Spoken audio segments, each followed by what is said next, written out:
Good evening. You're right on time. Come on in.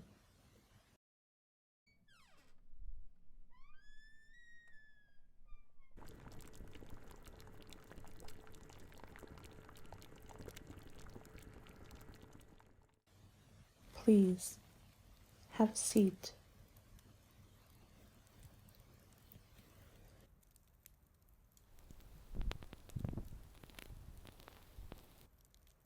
So, you want me to tell you a story, but not just any story. You want to hear the real stories behind those fairy tales that you read as a child. Are you sure you want me to do this? Once I do, we cannot go back. All right, if you want the truth, here it is. But be warned, the fairy tales I will share with you are not the fairy tales you enjoyed in your youth. If you want sweet, innocent stories of princes and princesses who receive everything they wish for and live happily ever after, go next door to my sister's house. The stories I will tell you are cautionary tales. Learn from the characters' mistakes so as to avoid the same fate. Are you prepared? Then let us begin. Once upon a time, there was a little girl named Goldilocks. Goldilocks seemed to have it all. Kind, doting parents, a large mansion to live in, and lavish clothes and toys. She was the richest and most popular girl in the school, and she had many servants to wait on her. Yet Goldilocks was not happy. No matter how many toys and gifts her parents bought her, she was still not satisfied. Something was missing. One day, as she was walking around her family's property, she spotted a servant girl running in the fields with a teddy bear. The girl carried this bear everywhere. Indeed, she was never without it. When the servant girl hugged the bear, she seemed so happy and content. Goldilocks thought, how could a poor girl like this be happy with an old, dirty bear like that? The next day, Goldilocks asked her parents for a teddy bear, but not just any one. She wanted one that was large and white and had a fluffy white bow. Her parents bought her that bear. This made Goldilocks happy for a while, but pretty soon she grew sad again. The teddy bear didn't make her happy. She didn't want this bear anymore. In fact, what she really wanted was that servant girl's teddy bear. Yes, maybe if she had that bear, it would make her happy.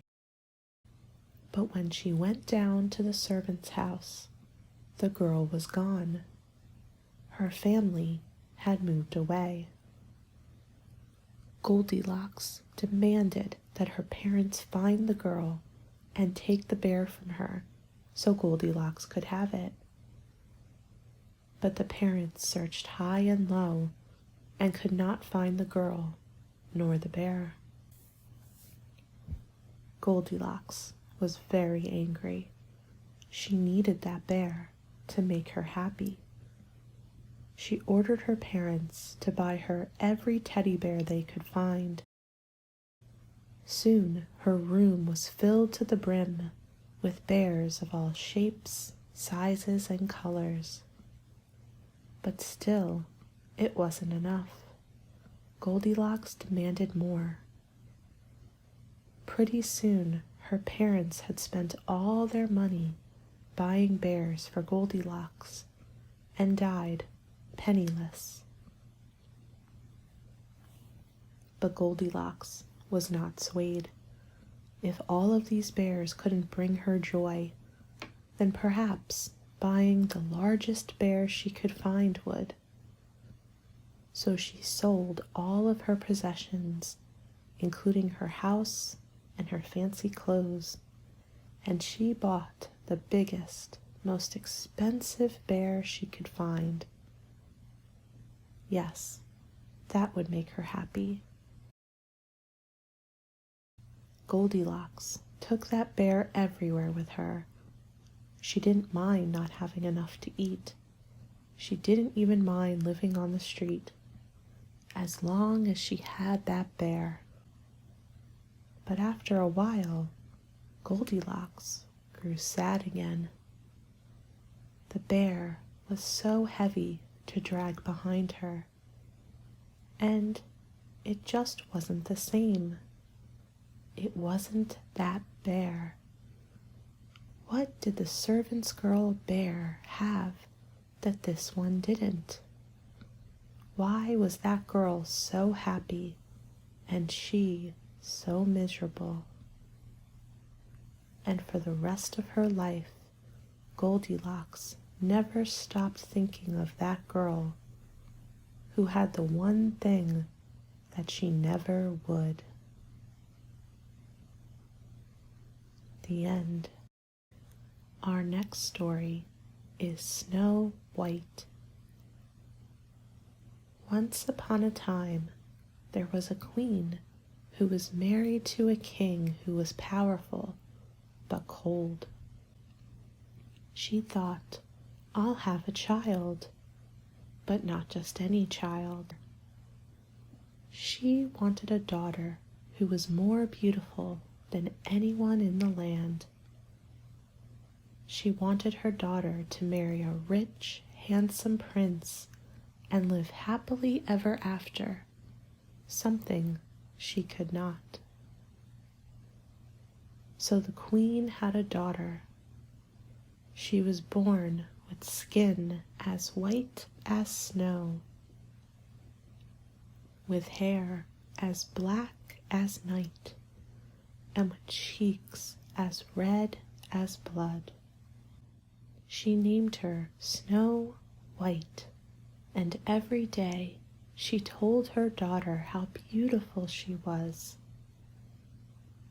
Every day, Snow White asked her mother, Mother, am I the fairest in the land? And her mother answered, Yes, my dear daughter, you are the fairest of them all. Snow White became the most sought-after princess. Princes would line up to proclaim their love and devotion to her. She adored the attention, delighting in wooing every suitor, but then discarding them soon after. You see, none of them was good enough for Snow White. She deserved better. Snow White seemingly had it all, but she had a little problem. You see, there was a girl who lived in the castle with Snow White. She was Snow White's most trusted friend and confidant. After her mother passed, Snow White began asking her friend, Darling friend, am I the fairest of them all? But her friend would say nothing. This made Snow White angry. You're just jealous, she yelled at her friend. No one is as fair as I. Snow White was determined to prove to her friend that she was the fairest. So she spent hours in the morning bathing in milk so her skin would be as smooth as porcelain. She perfumed herself with lavender and jasmine oils so she would smell as sweet as a golden meadow.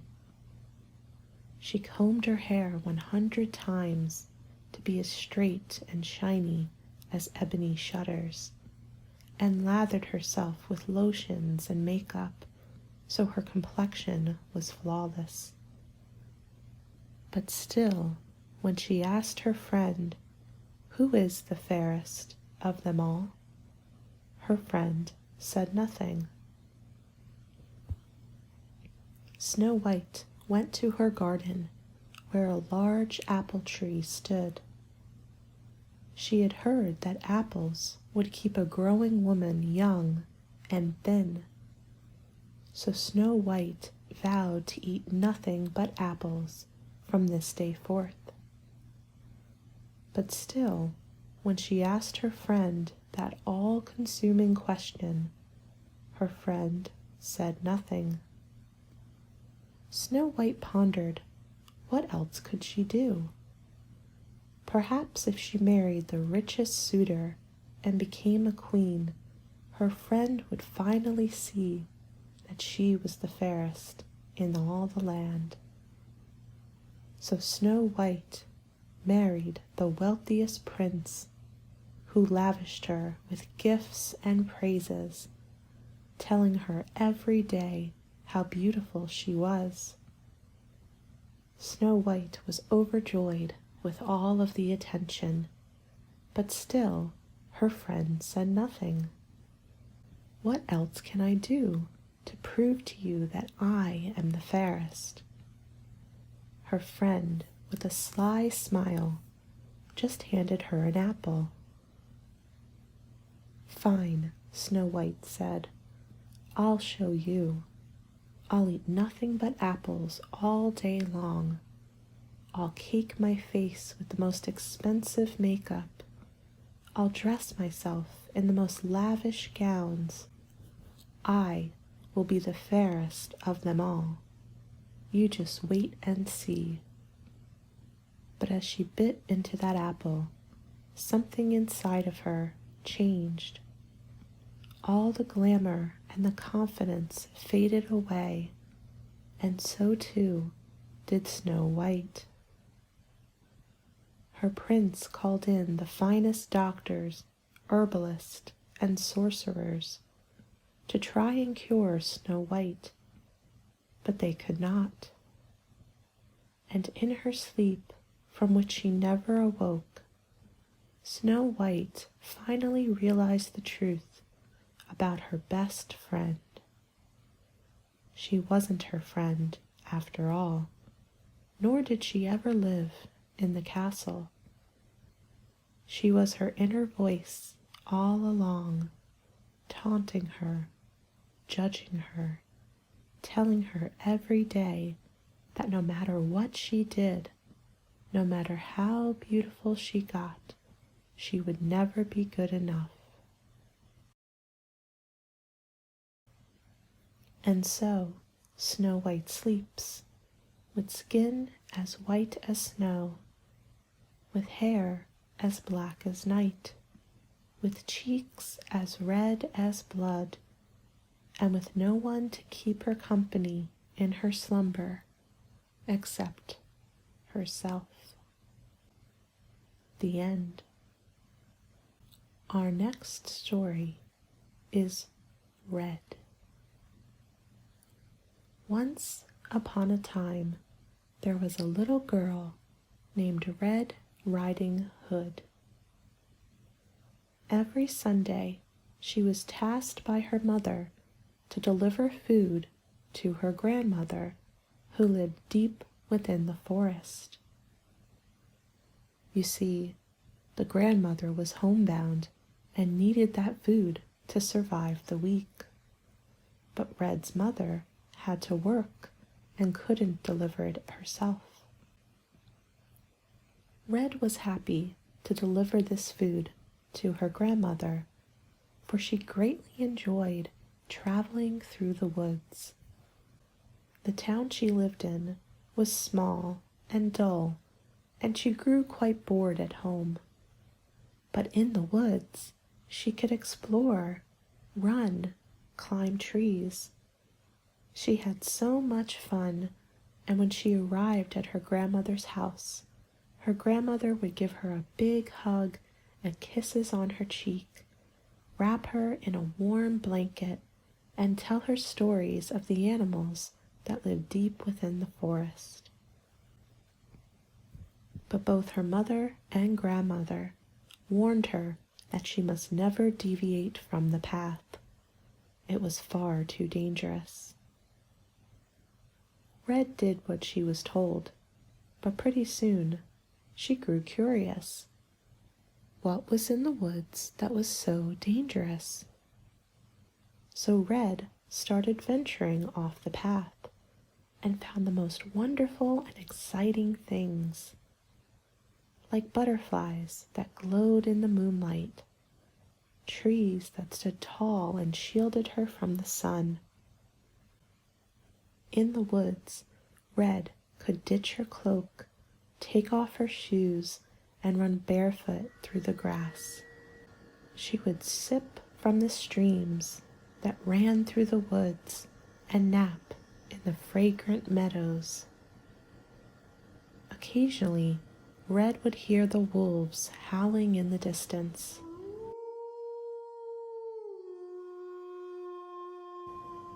This frightened her at first, but over time she grew brave and traveled deeper in the forest to see if she could find them. And one day she did. She came across a large white wolf who stared at her with deep black eyes. She went over to pet it, cautiously at first. The wolf leaned his head down, nudging her fingers. She digged her fingers into his soft fur.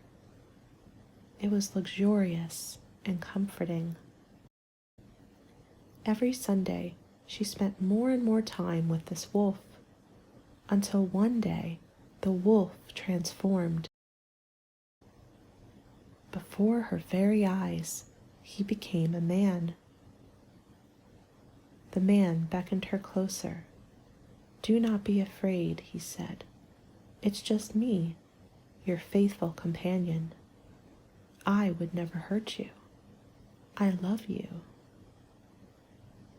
Red was mesmerized by this man in front of her.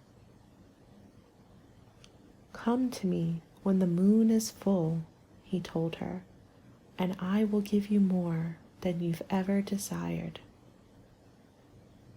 And so she did. And under the full moon, she indulged in all the pleasures and desires that a young woman could ever dream of. They ate the food in her basket that was meant for her grandmother, feeding each other in the moonlight. He was so lovely and mysterious, she never wanted to leave. But she had an obligation to her grandmother and parted. The grandmother was deeply concerned when she arrived late to her house and with an empty basket. "You must not venture off the path again," the grandmother warned. But Red had tasted the forbidden fruit, and she could not resist. The next Sunday, she stayed even longer, until the sun rose. He begged her not to leave. "Stay with me." "I can't," she told him. "I have to bring this food to my grandmother." "No, stay with me," he said forcefully. And so she did. Just this once, she thought, grandmother would be okay.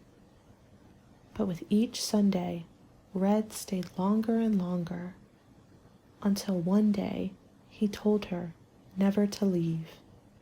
She was his now, and he was hers. She agreed, for she was so wrapped up into this mysterious man and the pleasures he gave her. He took her to his cabin in the woods.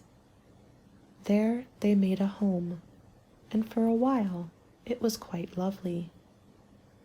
But soon she grew homesick and wondered what had happened to her mother and grandmother.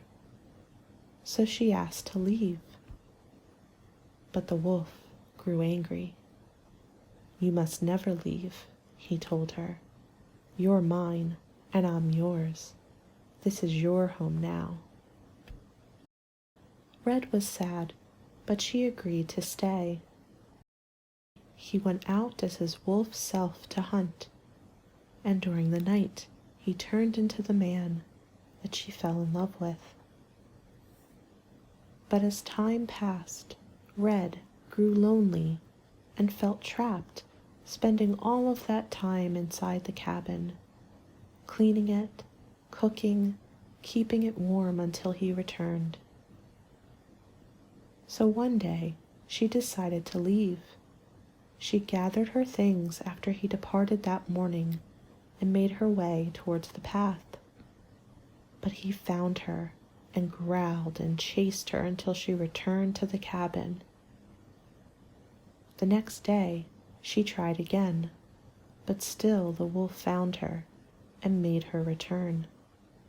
He warned her never to attempt to leave again, for in his wolf state he couldn't control what he might do.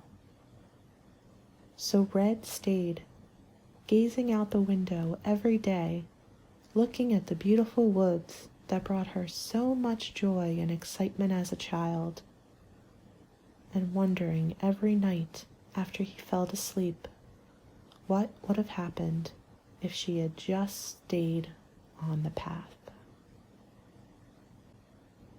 The end. And for our final story for tonight, we will read the story of Hansel. Once upon a time, there were two siblings, a boy and a girl. Their names were Hansel and Gretel, and they were the very best of friends. Gretel was the oldest, and her parents made her promise to always look out for her little brother. And so she did. They played outside all day while their parents were at work. They skipped along the bridge and frolicked in the forest. Gretel, even though she was only a young girl, took care of her brother. She cooked his meals, did his chores, cleaned him after he got dirty, and tended to his injuries. She was the very best of sisters, but Hansel wasn't appreciative. Whenever Gretel cooked his meals, he cried for more. He wanted more food, more drink, more sweets.